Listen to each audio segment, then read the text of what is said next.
Bonjour et bienvenue sur la chaîne Sleepy Science. Je suis ravi que vous soyez ici, car ce soir, nous allons nous laisser porter par les merveilles tranquilles du monde qui est le nôtre. Où que vous soyez dans le monde, profitez de ce moment pour ralentir le rythme. Laissez le bruit s'atténuer, les contours s'estomper et vos pensées s'apaiser comme des feuilles sur une eau calme. Ce soir, nous restons sur Terre. La vie sur cette planète est plus mystérieuse, résistante et extraordinaire que la plupart d'entre nous ne l'imaginent. Des océans lumineux aux méduses immortelles, des anciennes forêts souterraines aux créatures microscopiques capables de vivre dans l'espace. La Terre est vivante d'une manière qui vous surprendra, vous apaisera et éveillera quelque chose au plus profond de vous. Certaines des choses que vous entendrez pourraient changer votre vision du monde. D'autres découvertes pourraient simplement flotter comme des pétales dans la brise, douce, curieuse et discrètement inoubliable. Si ce genre de merveille paisible vous apporte KHN ou éveille votre curiosité, pensez à aimer et à vous abonner. Cela aidera d'autres personnes à trouver leur chemin, ici aussi, une âme endormie à la fois. Mais pour l'instant, installez-vous confortablement, respirez profondément et commençons ce voyage lent et apaisant à travers les miracles de la vie sur Terre, comme une méduse qui peut vivre éternellement. Près des eaux côtières chaudes de la Méditerranée et dans les océans du monde entier, dérive une créature qui défie l'une des lois les plus universelles de la nature. La Thoratopsis donier, souvent appelée méduse immortelle, possède une capacité remarquable. Lorsqu'elle est blessée, vieillissante ou menacée, elle peut ramener son corps à un stade antérieur de sa vie. Comme un papillon qui redevient chenille, elle reprend sa forme de polype, l'équivalent de l'enfance chez les méduses, et recommence son cycle. Ce processus n'est pas seulement théorique, il a été observé à plusieurs reprises en laboratoire. La méduse peut passer par les différentes étapes de sa vie encore et encore, potentiellement pour toujours, à moins d'être mangée ou détruite. Bien qu'elle ne détienne pas la clé de la vie éternelle pour les humains, elle nous rappelle que l'imagination de la nature dépasse de loin la nôtre. Ici, flottant tranquillement dans la mer, se trouve une créature qui remonte le temps, non pas une fois, mais encore et encore. Les arbres se chuchotent des secrets à travers un réseau caché. Dans le silence de la forêt, une conversation secrète se déroule sous vos pieds. Les arbres, longtemps considérés comme des géants solitaires, sont reliés entre eux par des réseaux souterrains de filaments fongiques appelés mycorhizes.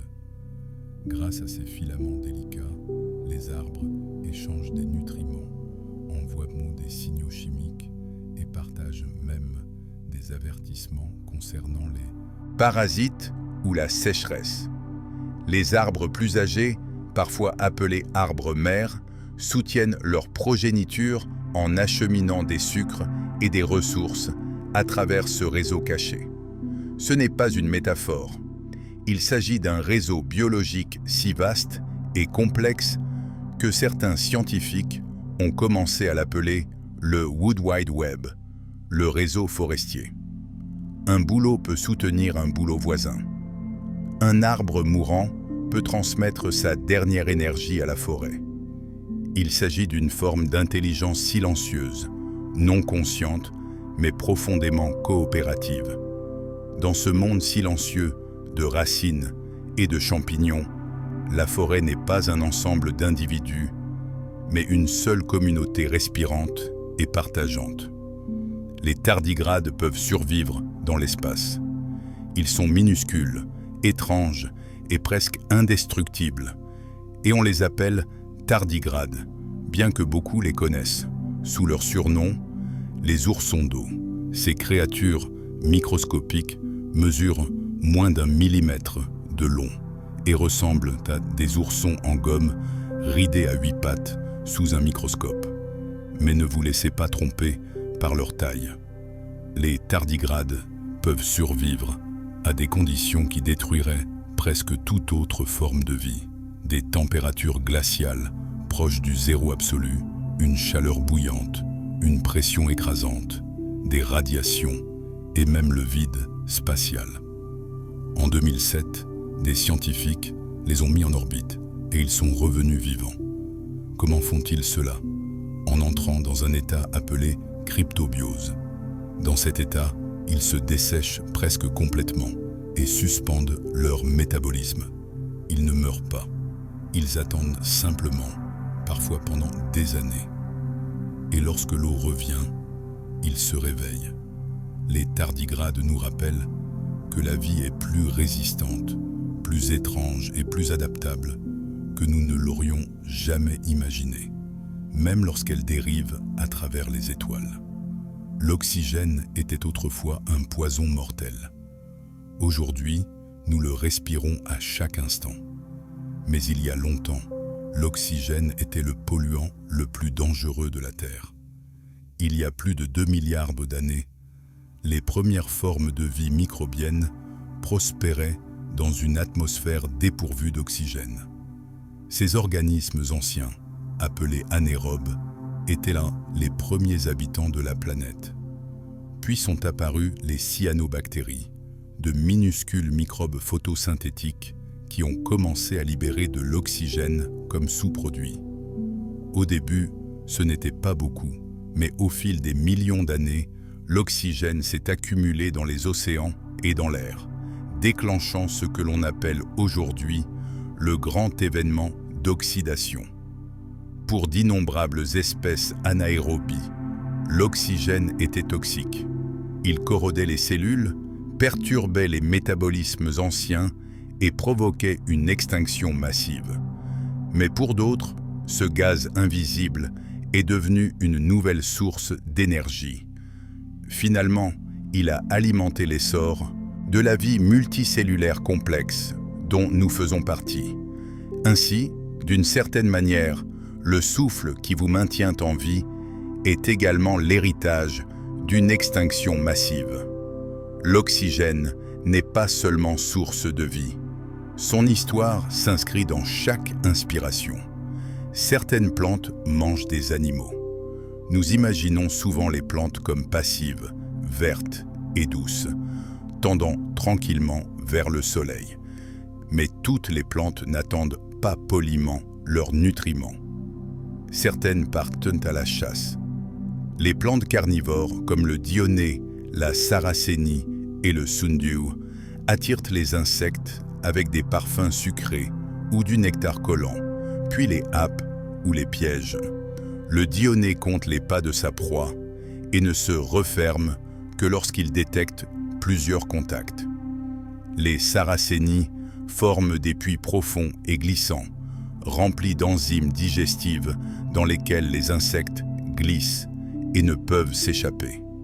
D'autres, comme les sarracénies pourpres, brillent de minuscules tentacules qui s'enroulent autour de leur proie comme des bras lents et collants. Pourquoi agissent-elles ainsi?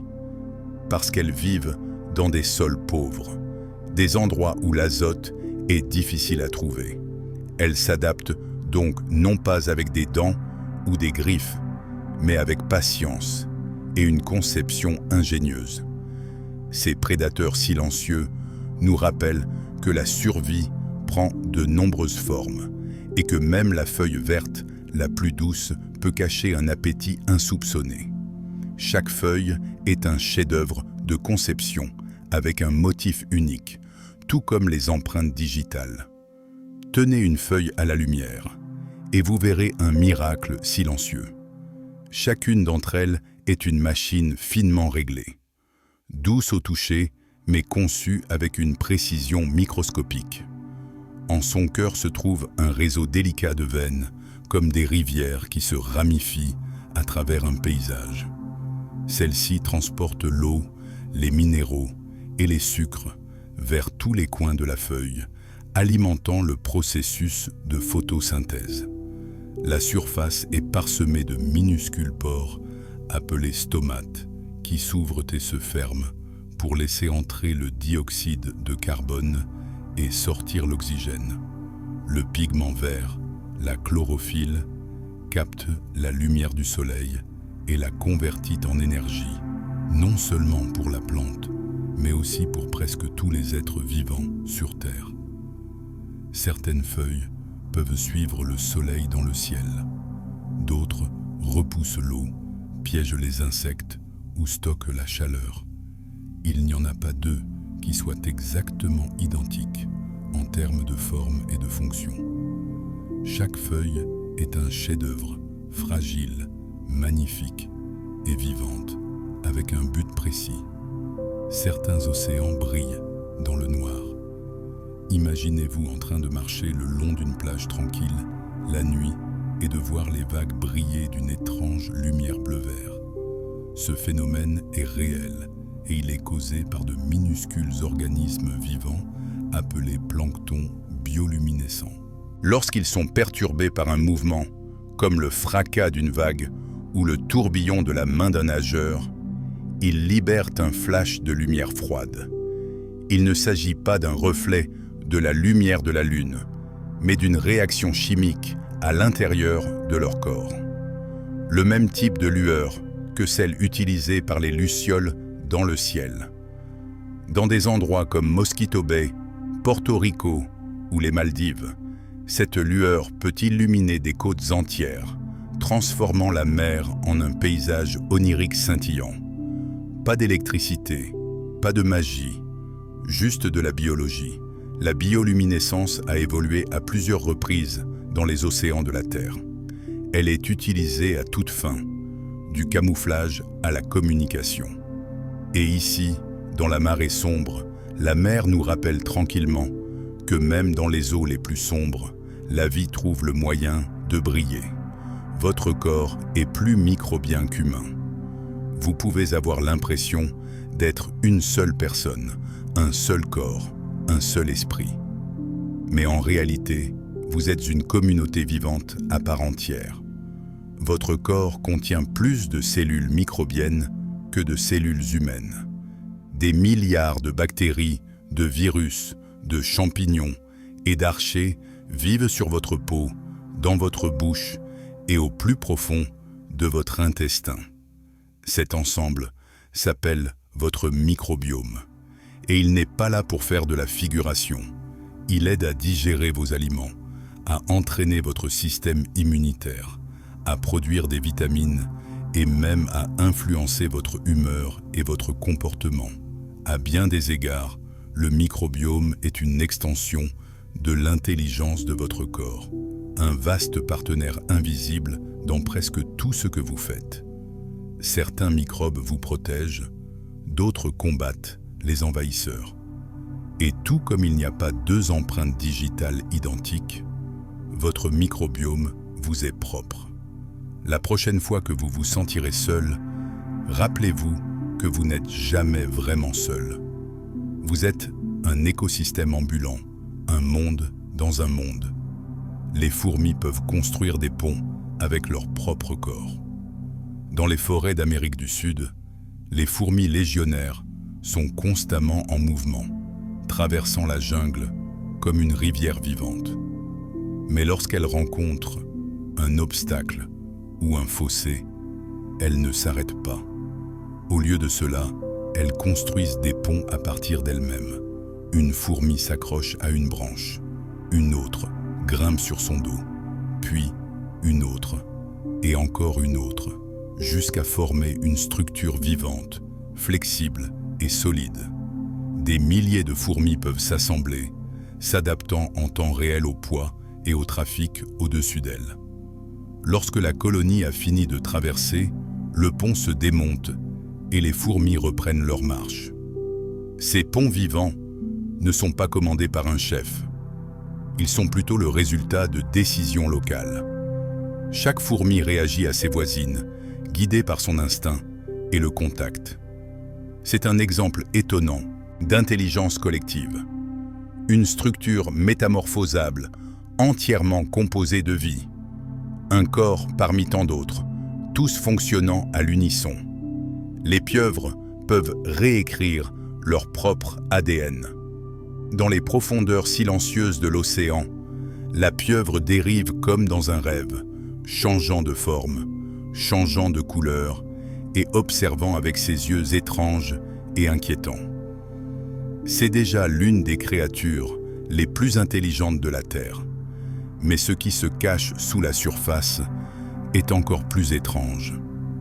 Les pieuvres peuvent modifier leur propre ARN, les scripts moléculaires qui traduisent l'ADN en protéines.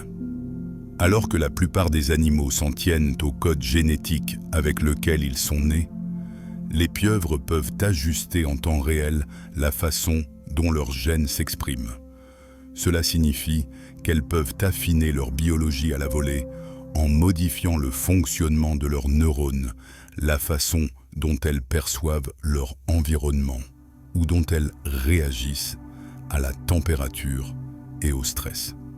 Ce n'est pas la même chose que de modifier leur ADN, mais cela leur confère une flexibilité remarquable.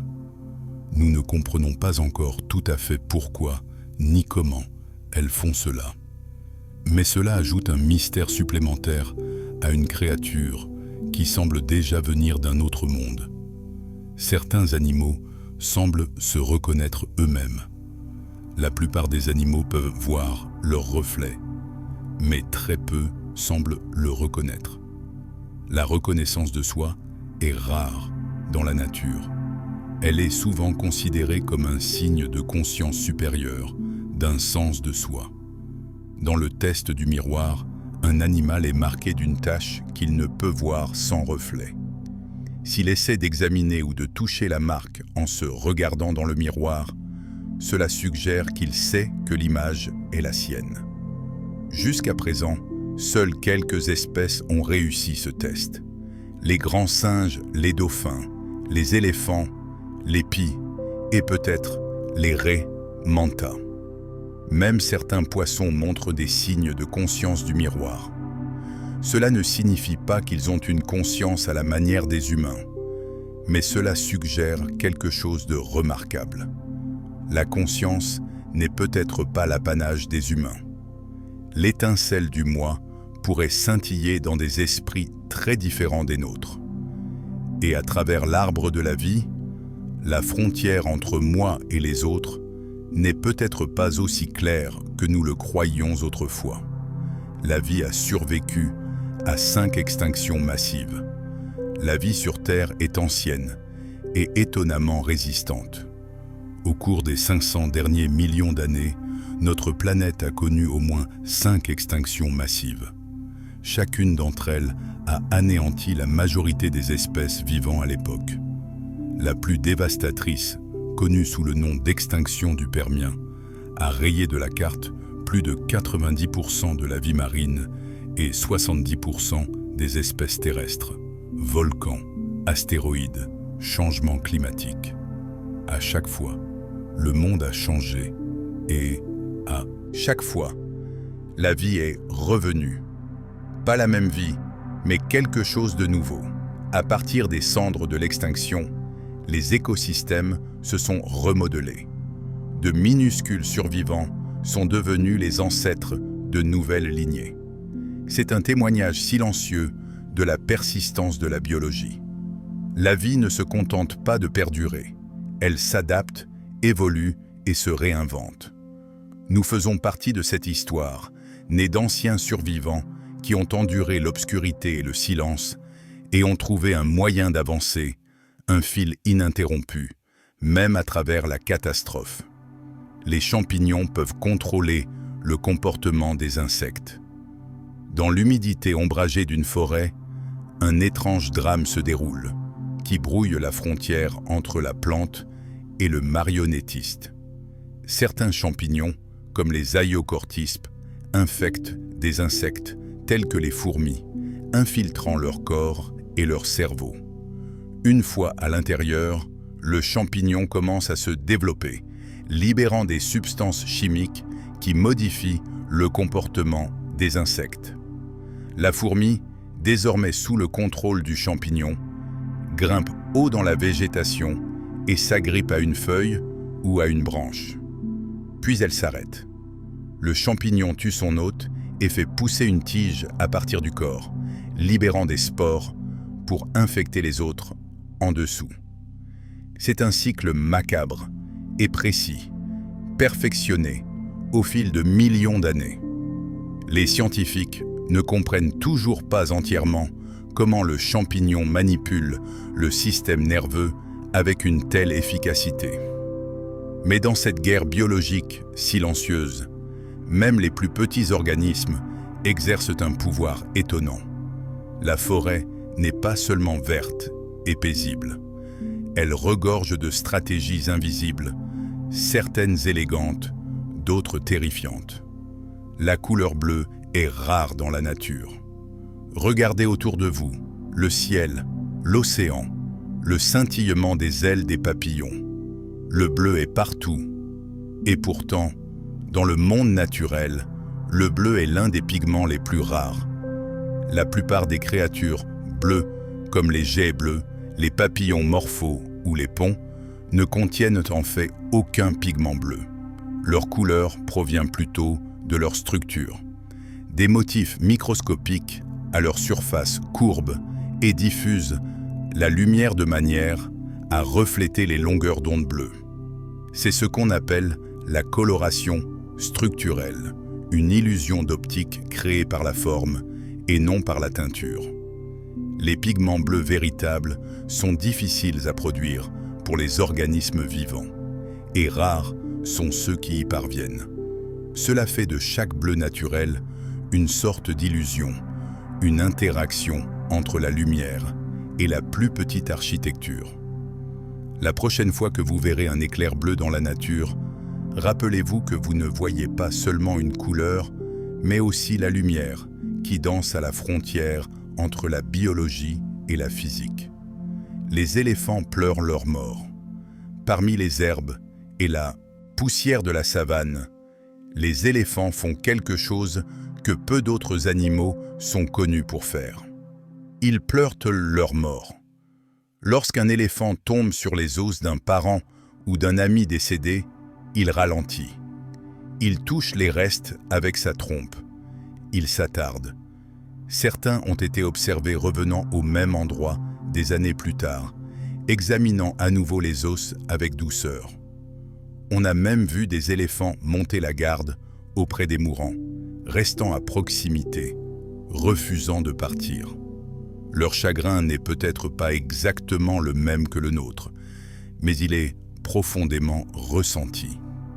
Ils forment des liens familiaux solides, se souviennent de leurs anciens compagnons et semblent porter un poids émotionnel. C'est une vérité silencieuse qui nous rend humbles, que l'empathie, la perte et l'amour ne soient peut-être pas l'apanage des seuls humains. Dans le cœur de ces grands géants doux, quelque chose de très ancien et de très tendre s'éveille, une prise de conscience de l'impermanence de la vie. Les récifs coralliens sont construits par de minuscules animaux architectes. Les récifs coralliens font partie des écosystèmes les plus dynamiques de la planète.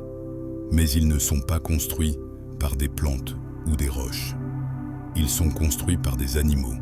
Chaque corail est une colonie de minuscules créatures appelées polypes. Ils se nourrissent en déployant des tentacules urticants pour attraper le plancton. Et ils construisent leur habitat en sécrétant du carbonate de calcium, créant ainsi les squelettes pierreux qui forment les récifs. Au fil du temps, ces squelettes s'accumulent, formant d'énormes structures sous-marines qui peuvent s'étendre sur des centaines de kilomètres. Et au sein de ces récifs, la vie s'épanouit. Poissons, crustacés, mollusques, tortues de mer et d'innombrables autres espèces. Bien qu'ils couvrent moins de 1% du fond océanique, les récifs coralliens abritent près d'un quart de toute la vie marine. Ce sont des villes vivantes, construites non pas par conception, mais par le travail lent de millions d'architectes invisibles. Délicats, colorés et profondément vulnérables, les récifs nous rappellent à quel point la vie peut naître des plus petites mains. Les moisissures visqueuses peuvent résoudre des labyrinthes sans cerveau. Elles ressemblent à quelque chose sorti d'un film de science-fiction et, à bien des égards, elles se comportent aussi comme telles. Les moisissures visqueuses sont des organismes unicellulaires qui vivent dans le sol, le bois en décomposition et d'autres environnements humides. Ils n'ont ni cerveau ni système nerveux et pourtant, ils peuvent résoudre des labyrinthes. Dans des expériences en laboratoire, les scientifiques placent un champignon mucilagineux dans un labyrinthe avec de la nourriture à deux sorties. Le champignon s'étale dans toutes les directions, puis se retire, laissant derrière lui le chemin le plus efficace entre les deux points. Il ne réfléchit pas, il ne planifie pas, mais d'une manière ou d'une autre, il trouve la solution. Les moisissures visqueuses utilisent des gradients chimiques et des rétroactions pour explorer leur environnement, une sorte d'intelligence distribuée inscrite dans leur corps. Elles ont même été utilisées pour modéliser des réseaux de transport, montrant des parallèles surprenants avec les systèmes humains. C'est un rappel étrange et fascinant que l'intelligence peut prendre de nombreuses formes. Toutes n'ont pas besoin d'un cerveau. L'Amazonie fabrique sa propre pluie. La forêt amazonienne ne se contente pas d'absorber la pluie, elle la crée. Chaque jour, lorsque le soleil réchauffe la canopée, des milliards d'arbres libèrent de l'humidité dans l'air grâce à un processus appelé transpiration. Cette vapeur s'élève, se refroidit et se condense en nuages, qui retombent ensuite sous forme de pluie, alimentant la forêt en dessous. C'est un cycle si vaste et si efficace que l'Amazonie génère une grande partie de son propre climat. Cette boucle autosuffisante contribue à réguler le climat de tout un continent et influence même les conditions météorologiques de l'autre côté de l'Atlantique. La forêt n'est pas seulement un ensemble d'arbres, mais un vaste système respiratoire. Et lorsque certaines parties sont perdues à cause de la déforestation ou des incendies, le cycle s'affaiblit, les pluies diminuent et les sécheresses se propagent. L'Amazonie est souvent appelée la lentille de la Terre, mais c'est aussi le cœur battant du ciel sud-américain, insufflant humidité, souffle et vie dans l'air même. Certaines grenouilles gèlent complètement et survivent malgré tout. Dans le calme glacial de l'hiver, certaines grenouilles subissent l'une des transformations les plus étonnantes du règne animal. Elles gèlent. Elles ne ralentissent pas seulement, elles se solidifient littéralement. La grenouille des bois d'Amérique du Nord peut survivre à plusieurs jours, voire plusieurs semaines, de gel.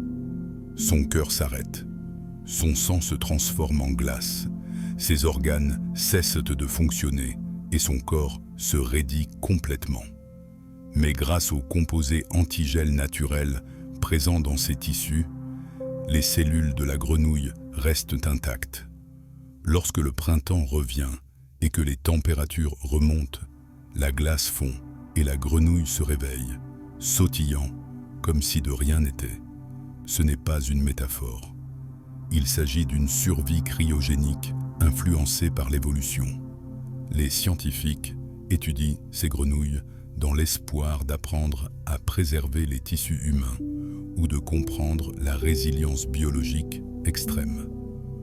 Pour l'instant, elles restent de petits miracles d'adaptation, de minuscules amphibiens qui défilent l'emprise de l'hiver et reviennent battement de cœur après battement de cœur dans le monde des vivants. Les baleines peuvent chanter à travers les océans. Sous la surface de la mer, leurs chants dérivent dans l'obscurité. Longs, lents et envoûtants, les cris des baleines bleues peuvent parcourir des milliers de kilomètres sous l'eau. Ces vocalisations à basse fréquence sont parmi les sons les plus forts et les plus graves émis par les animaux. Et dans les profondeurs silencieuses, elles peuvent résonner d'une côte à l'autre. Les baleines utilisent ces chants pour trouver des partenaires, s'orienter et communiquer sur de longues distances. Chaque population a son propre dialecte et leurs chants peuvent évoluer au fil du temps, transmis comme des traditions orales.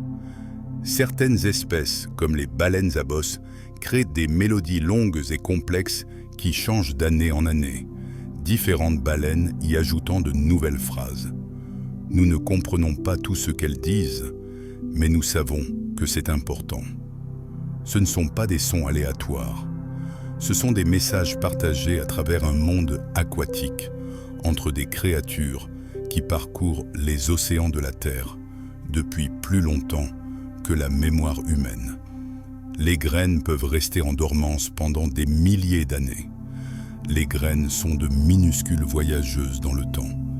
Elles peuvent sembler être de simples objets inanimés, mais elles renferment le plan de la vie et parfois une patience incroyable. Certaines graines peuvent rester en dormance pendant des décennies, voire des siècles, attendant le moment idéal pour germer. Dans un cas remarquable, une graine de palmier dattier, trouvée dans un site archéologique vieux de 2000 ans, a germé avec succès à l'époque moderne. Elle avait traversé des empires, des saisons et le silence. Puis, grâce à l'eau et à la chaleur, elle s'est réveillée et a poussé. Les graines mères survivent au gel, au feu ou à l'enfouissement sous des mètres de terre. Elles sont dotées d'une enveloppe protectrice, d'une chimie complexe et d'une sensibilité finement ajustée à leur environnement. Lorsque le moment est venu, et pas avant, elles recommencent. Chaque graine renferme la promesse silencieuse que la vie peut attendre, endurer et revenir. Un seul grain de silence qui renferme l'avenir dans sa coque. La bioluminescence a évolué plus de 40 fois. La lueur des lucioles, le scintillement du plancton dans les vagues, le clignotement de l'appât d'un poisson-grenouille, des profondeurs. Ces lumières ne sont pas empruntées. Elles sont produites par la vie elle-même. La bioluminescence, la capacité à produire de la lumière par des réactions chimiques, a évolué indépendamment au moins 40 fois dans l'arbre de la vie. Des bactéries aux champignons, des calmars aux méduses. Les organismes ont développé leurs propres moyens de briller. Certains utilisent la lumière pour attirer leur proie, d'autres pour avertir les prédateurs. Certains l'utilisent pour trouver des partenaires ou pour disparaître à la vue de tous dans les profondeurs de l'océan. La lumière du soleil ne pénètre jamais. La bioluminescence est omniprésente. Une constellation scintillante et flottante d'étoiles vivantes. La chimie est élégante. Une enzyme appelée luciférase interagit avec une molécule produisant de la lumière appelée luciférine, libérant de l'énergie sous forme de lumière visible. Simple, silencieux et époustouflant. Un langage commun de lueur que la vie a écrit encore et encore dans les grottes, dans les vagues et dans les coins les plus reculés de l'obscurité. Vos os sont faits de poussière d'étoiles. Ce n'est pas de la poésie, c'est de la physique. Le calcium de vos os, la structure même qui vous maintient debout, a été forgé au cœur d'étoiles anciennes. Dans les derniers instants de la vie d'une étoile massive, des éléments plus lourds que l'hélium sont créés par fusion nucléaire.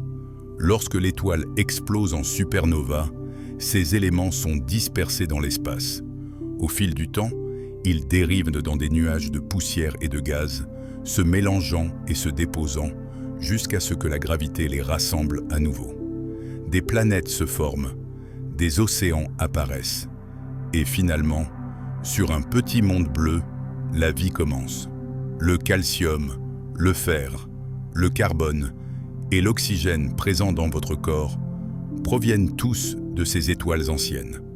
Vous ne vivez pas seulement dans l'univers. Vous êtes l'univers organisé selon un schéma qui peut penser, respirer et s'émerveiller. Vous êtes littéralement fait de poussière d'étoiles et vous marchez sur un monde façonné par la lumière et le temps. Certains insectes peuvent de voir dans l'ultraviolet. Lorsque vous regardez une fleur, vous voyez des couleurs, peut-être du jaune, du rouge ou du bleu. Mais pour de nombreux insectes, en particulier les abeilles, les fleurs ont un aspect complètement différent.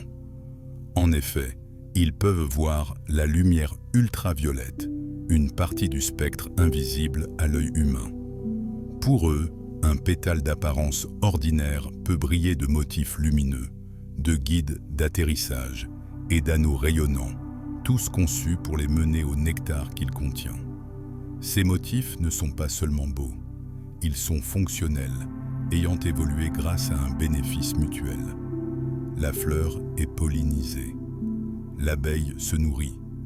D'autres insectes utilisent la vision UV pour s'orienter, trouver des partenaires ou repérer des prédateurs.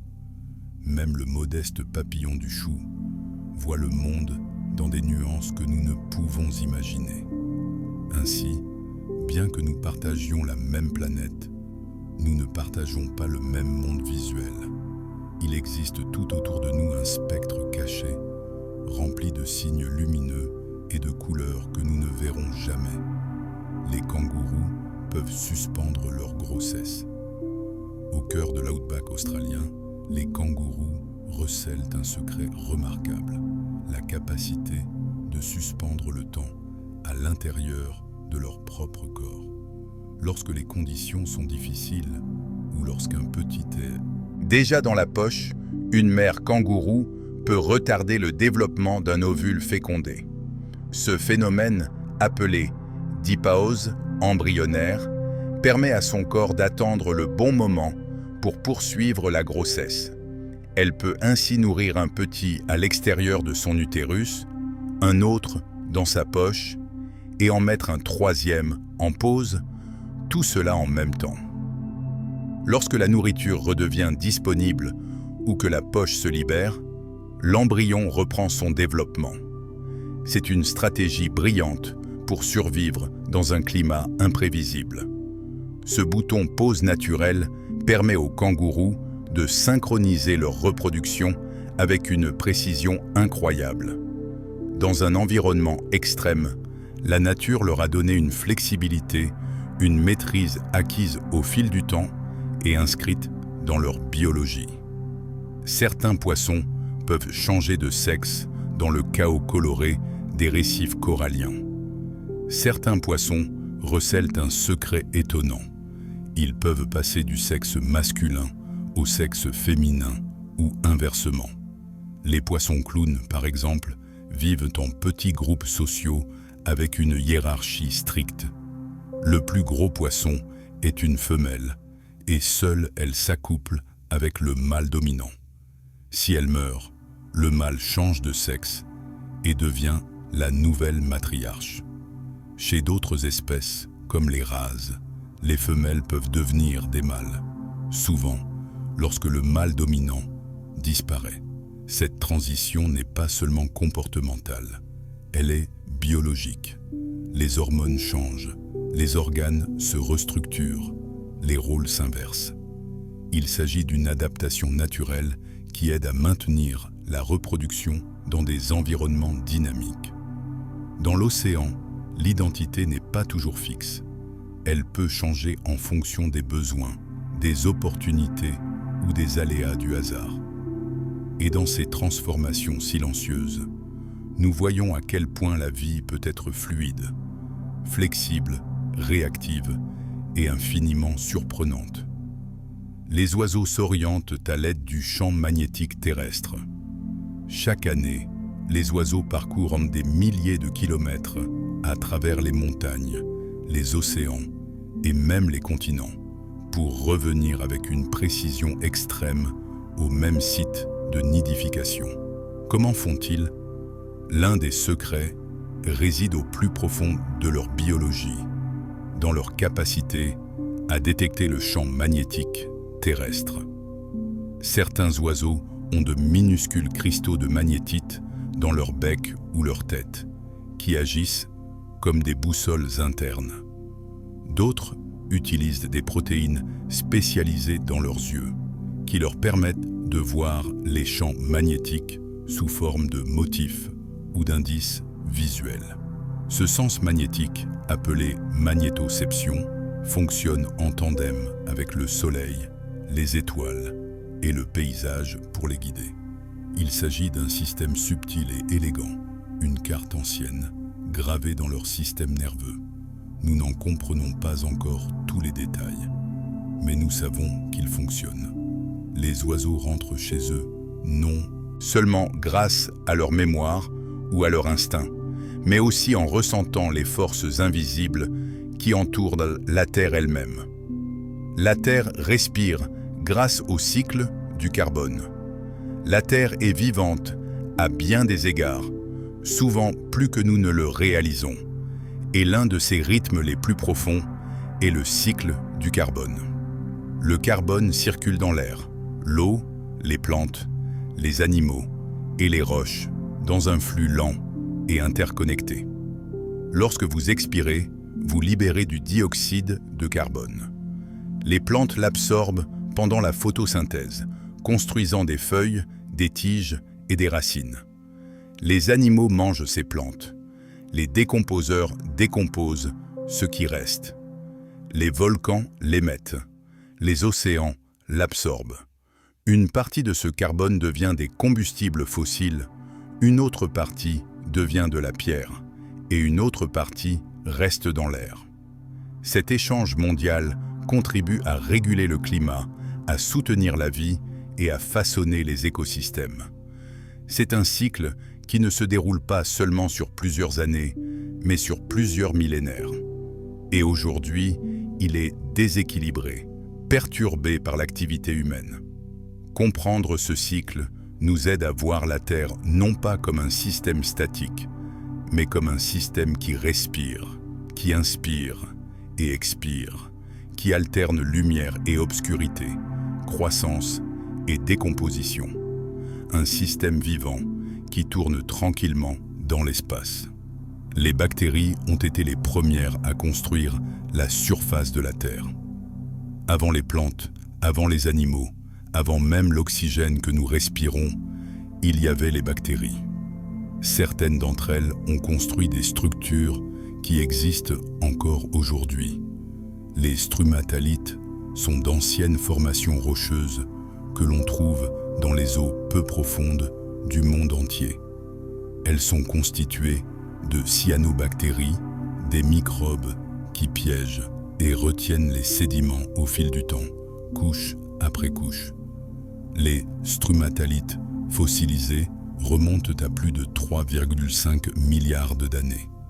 Elles font partie des plus anciennes traces de vie sur Terre. Ces communautés microbiennes ont contribué à façonner la surface et l'atmosphère de la planète, libérant de l'oxygène comme sous-produit de la photosynthèse. Finalement, cet oxygène a tout changé, ouvrant la voie à une vie complexe. Aujourd'hui, on trouve encore des strumatalites vivants dans des endroits comme Shark Bay, en Australie. Calmes, étranges et anciens, ils se dressent comme des monuments dédiés aux premiers ingénieurs, des constructeurs sans outils, des architectes sans yeux. Une vie microscopique patiente qui a jeté les bases de tout ce qui a suivi. Les dauphins ont des noms pour s'appeler entre eux. Dans les océans d'un bleu scintillant, les dauphins communiquent à l'aide d'un langage complexe, composé de cliquetis et de sifflements. Mais il y a quelque chose d'encore plus remarquable. Ils semblent avoir des noms.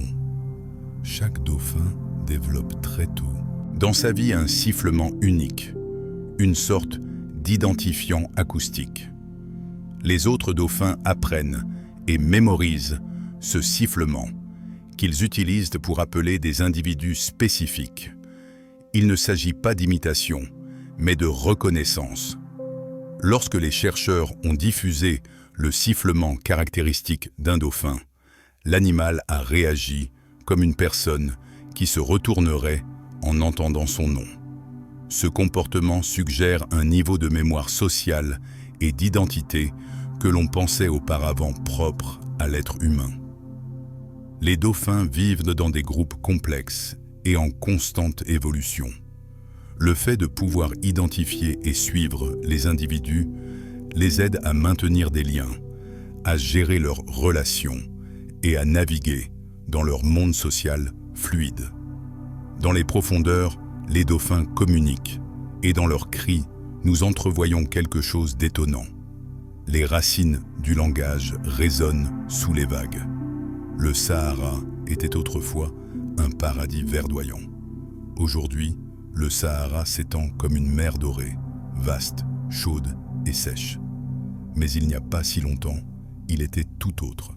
Il y a environ 6000 à 8000 ans, une grande partie du Sahara était verte. La pluie tombait régulièrement, les rivières coulaient, les lacs scintillaient au soleil. La faune sauvage parcourait les prairies. Des éléphants, des crocodiles, des girafes et des humains y vivaient, laissant derrière eux des peintures rupestres témoignant d'une vie abondante. Cette période, connue sous le nom de période humide africaine, a été provoquée par de subtils changements dans l'orbite de la Terre qui ont modifié la force des moussons saisonnières. Finalement, les pluies ont cessé et le désert est revenu. Mais sous les sables se trouvent d'anciens lits de lacs, des arbres fossilisés et des traces enfouies d'un monde transformé. Le Sahara n'est pas seulement un désert, c'est un souvenir, un rappel que même les paysages les plus rudes ont été autrefois doux, verts et vivants, et pourraient le redevenir un jour. Les abeilles peuvent comprendre le concept du zéro. Elles sont minuscules, elles bourdonnent et elles pollinisent notre monde. Mais les abeilles peuvent aussi faire quelque chose d'étonnant. Elles semblent comprendre le zéro. Lors d'expériences, des abeilles ont été entraînées à associer moins de formes à une récompense sucrée. Lorsqu'on leur présentait une carte vierge, sans aucune forme, elles la choisissaient correctement plutôt que les cartes comportant une ou plusieurs formes.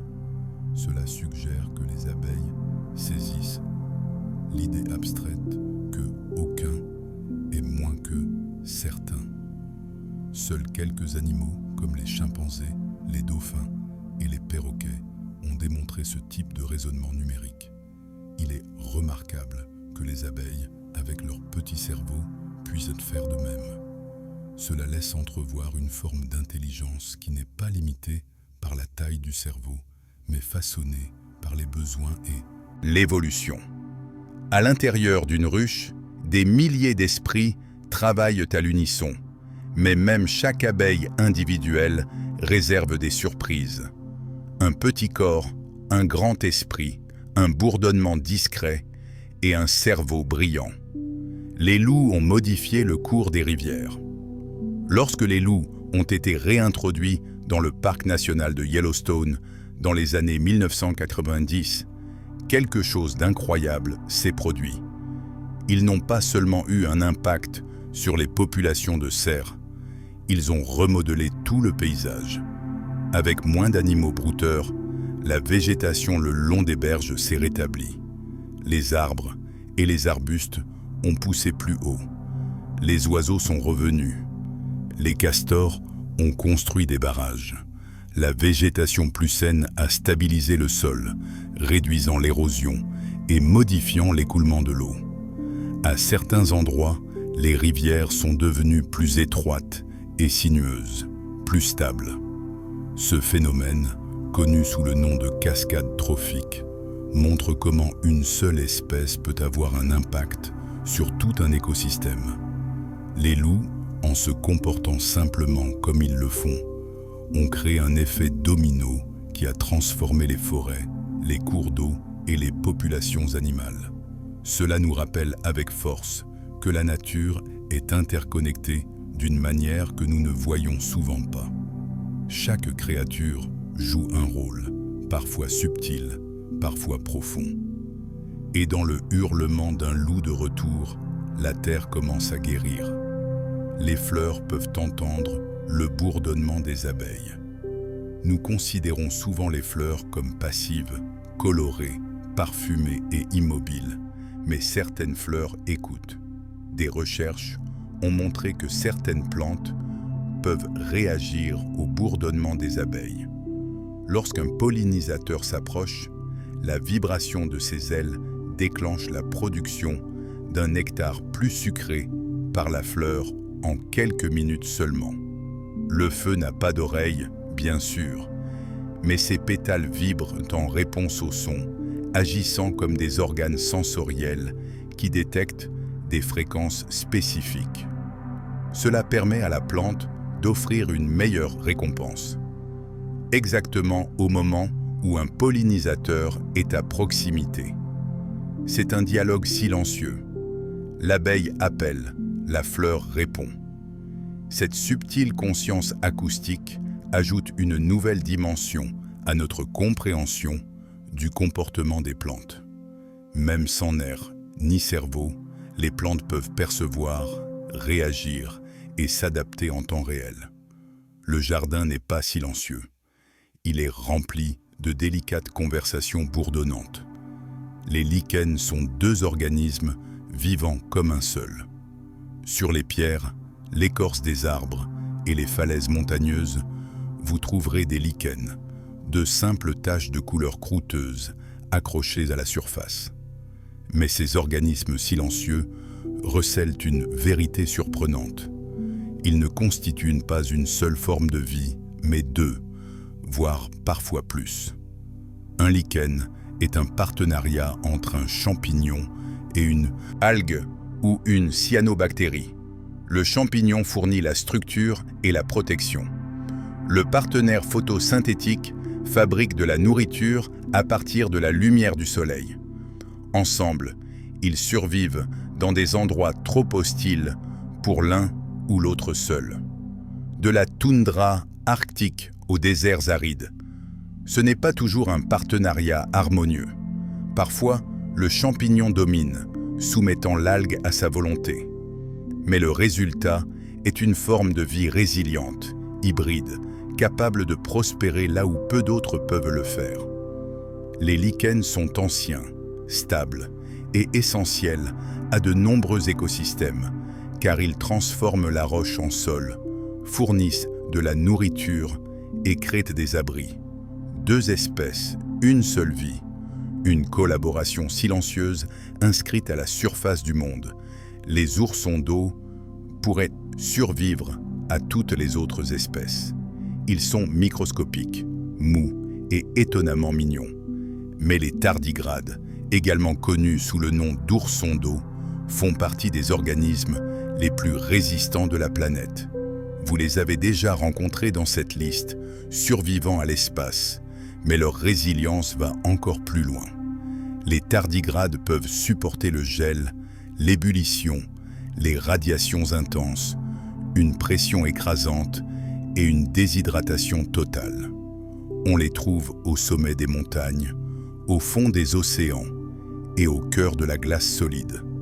Lorsque les conditions deviennent difficiles, ils se recroquevillent dans un état de dormance appelé thon, touchant essentiellement les pores de la vie elle-même. Dans cet état, ils peuvent survivre pendant des décennies, voire des siècles.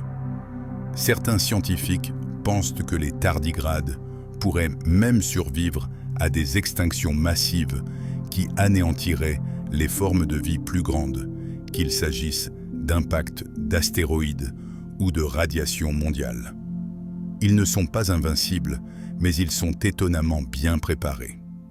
Dans les coins tranquilles du monde, les oursons d'eau sont minuscules, éternels et prêts à recommencer. Les rats taupes nus ne vieillissent pas comme les autres mammifères. Ils sont étranges, ridés et vivent sous terre. Mais les rats taupes nus sont l'un des mammifères vivants les plus fascinants sur le plan biologique. Contrairement à la plupart des créatures, ils semblent défier les schémas habituels du vieillissement. Ils ne présentent pas d'augmentation typique du risque de mortalité à mesure qu'ils vieillissent. Ils résistent au cancer, tolèrent les environnements pauvres en oxygène et vivent jusqu'à 30 ans, ce qui est incroyablement long pour un rongeur. Leurs cellules restent stables. Leurs protéines résistent aux dommages. En fait, un rat taupe de 5 ans ressemble beaucoup à un rat taupe de 25 ans, du moins à l'intérieur. Ils vivent dans des colonies souterraines complexes, avec une seule reine reproductrice, un peu comme les insectes. Les scientifiques les étudient pour trouver des indices sur la longévité, la résistance au cancer et la résilience au stress. Dans les tunnels sombres sous la terre, ces créatures mènent une vie tranquille et cachée, à la peau douce et de petite taille, mais elles recèlent des secrets qui pourraient un jour nous aider tous. Le corps humain contient des milliards de cellules. Vous êtes fait de poussière d'étoiles, d'histoires et d'environ 30 billions de cellules. Chaque respiration, chaque pensée, chaque battement de cœur est le résultat du travail d'innombrables parties microscopiques. Chacune a son propre rôle. Les cellules musculaires se contractent. Les neurones s'activent. Les globules rouges transportent l'oxygène. Les cellules cutanées se renouvellent. Les cellules intestinales digèrent. Les cellules immunitaires défendent. Ensemble, ces cellules diverses forment un seul corps unifié. Un être composé de nombreux éléments. Mais votre corps est également en mouvement constant. Les cellules meurent et sont remplacées en permanence. Vous vous reconstruisez pièce par pièce chaque jour. Vous n'êtes pas statique. Vous êtes une symphonie vivante de coopération cellulaire. Et pourtant, tout fonctionne en équilibre. Même maintenant, pendant que vous vous reposez, des millions de cellules travaillent silencieusement pour vous maintenir en bonne santé. Vous n'êtes pas une seule chose. Vous êtes une communauté, un miracle de coordination qui bourdonne doucement sous votre peau. Certains perroquets peuvent être plus intelligents qu'un enfant en bas âge. Ils sont colorés, bavards et souvent espiègles. Mais les perroquets font également partie des animaux les plus intelligents de la planète. Des études ont montré que certaines espèces, comme le perroquet gris africain, peuvent compter, comprendre des concepts tels que identiques et différents, et même saisir l'idée du zéro. Un perroquet célèbre nommé Alex a appris à identifier les couleurs, les formes et les quantités. Il pouvait demander ce qu'il voulait, exprimer sa frustration et répondre à des questions complexes. Dans de nombreuses tâches, il était aussi performant, voire meilleur, qu'un enfant en bas âge. Les perroquets utilisent également leur intelligence dans la nature. Ils résolvent des problèmes, naviguent dans des groupes sociaux et utilisent même des outils. Leur cerveau est structuré différemment du nôtre, mais l'évolution a trouvé un chemin parallèle. Lorsqu'un perroquet parle, il ne se contente pas d'imiter. Il peut également réfléchir, des plumes brillantes, un esprit vif et un petit oiseau qui pourrait bien être plus intelligent que vous ne le pensez. L'océan abrite plus de vie que toutes les terres réunies. Nous marchons sur la terre. Nous vivons sous le ciel, mais la majeure partie de la vie sur Terre est cachée sous les vagues. L'océan couvre plus de 70% de la surface de la planète et contient la grande majorité de toute la biomasse vivante. Du plus petit plancton aux plus grandes baleines, des méduses lumineuses aux forêts de kelp, la vie marine prospère sous des formes presque trop nombreuses pour être comptées. Récifs coralliens, eaux libres, fosses profondes. Chacun abrite une communauté unique. Même une seule goutte d'eau de mer peut contenir des milliers d'organismes microscopiques. Nous n'avons exploré qu'une fraction des profondeurs océaniques. La plupart restent intactes, mystérieuses et regorgent de vie inconnue.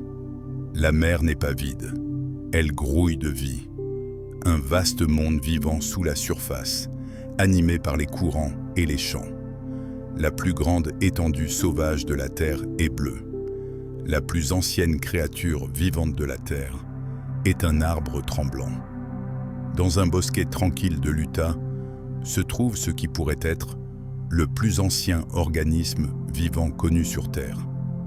Il n'a pas l'air ancien, juste un groupe d'arbres ordinaires aux feuilles tremblantes. Mais sous la surface, ils sont tous connectés. Il s'agit de Pando, une colonie clonale de peupliers faux-trembles. Chaque tronc que vous voyez est génétiquement identique, faisant partie d'un système racinaire unique qui pourrait avoir plus de 80 000 ans. Pau ne se reproduit pas à partir de graines. Au lieu de cela, il fait pousser de nouvelles tiges à partir de ses racines, génération après génération, formant une forêt vivante composée d'un seul arbre. Bien que les troncs individuels meurent et repoussent, l'organisme dans son ensemble perdure, ayant survécu aux périodes glaciaires, aux tempêtes et au temps lui-même. Une forêt qui est aussi un être unique, ancien, silencieux et toujours très vivant, enraciné au même endroit et tendant toujours vers le ciel. Certains virus peuvent être bénéfiques. Lorsque nous pensons au virus, nous pensons généralement à la maladie. Mais tous les virus ne sont pas nocifs. Certains jouent un rôle essentiel dans le développement de la vie, l'évolution et même notre santé. Certains virus attaquent les bactéries nocives présentes dans l'intestin humain, contribuant ainsi à maintenir l'équilibre microbien. D'autres influencent l'expression des gènes, insèrent de l'ADN utile dans notre génome ou aident les cellules à s'adapter au stress. En fait, une partie du génome humain, près de 8%, provient d'ADN viral ancien transmis depuis des millions d'années. Certains de ces gènes viraux sont désormais essentiels à notre biologie, intervenant dans tous les processus, du développement du cerveau à la reproduction. Les virus ne sont pas seulement des envahisseurs, ils font partie de l'histoire de la vie et de son avenir. De minuscules fils tissés dans la trame de notre identité, non seulement comme des menaces, mais parfois aussi comme des alliés. Les requins sont présents sur Terre depuis plus longtemps que les arbres. Les requins sont souvent considérés comme des prédateurs modernes, élégants, rapides et dangereux. Mais leur lignée est plus ancienne qu'il n'y paraît. Les requins existent depuis plus de 400 millions d'années. En comparaison, les arbres ne sont apparus qu'il y a environ 350 millions d'années. Cela signifie que les requins nageaient dans les océans de la Terre, avant même qu'une seule feuille ne vienne ombrager la Terre. Ils ont survécu à 5 extinctions massives, dont celle qui a anéanti les dinosaures.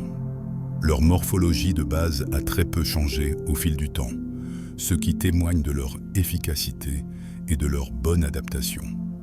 Les requins modernes se présentent sous des centaines de formes, des gentils requins-baleines aux requins-marteaux et aux requins-lanternes des profondeurs.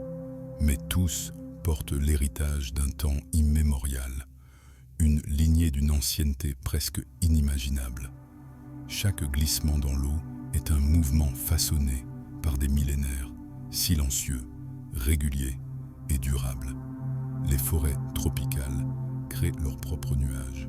Les forêts tropicales ne sont pas seulement façonnées par le climat, elles contribuent à le créer. Chaque jour, les arbres puisent l'eau du sol et la libèrent par leurs feuilles dans un processus appelé transpiration. Cette humidité s'élève dans l'air et se condense en nuages. Dans des endroits comme l'Amazonie, ce cycle constant de l'eau contribue à maintenir les précipitations, non seulement localement, mais dans des régions entières. Lorsque la forêt est en bonne santé, elle soutient son propre climat. Mais lorsque les arbres disparaissent, l'effet est profond. Moins d'humidité signifie moins de nuages et à terme, moins de pluie. Un point de basculement peut être atteint où la forêt ne peut plus se maintenir. Les forêts tropicales ne sont pas seulement des paysages passifs. Elles sont les moteurs de l'atmosphère, expirant de la brume, des nuages et de la vie. Et maintenant, cette dernière vérité s'étant doucement installée, laissez le monde s'apaiser autour de vous. Nous avons parcouru les océans et les forêts, les déserts et les toundras, les sommets montagneux et les racines anciennes. Nous avons entendu les conversations silencieuses des plantes, la lueur des méduses, les chants des baleines. Et à travers tout cela, une seule vérité résonne doucement sous la surface. La vie est extraordinaire, non pas parce qu'elle est parfaite, mais parce qu'elle persiste. Elle s'adapte, elle endure et elle continue de nous surprendre. Quelque part en ce moment même, un corail libère ses œufs dans l'obscurité. Un oiseau vole dans son sommeil. Une fleur compte les pas d'une abeille. Vous faites également partie de cette histoire. Vous n'êtes pas séparés de la nature. Vous en faites partie. Cellules et étincelles, souvenirs et mouvements, un fil vivant dans le long déroulement de la Terre.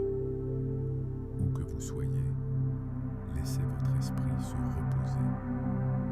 Laissez votre respiration ralentir.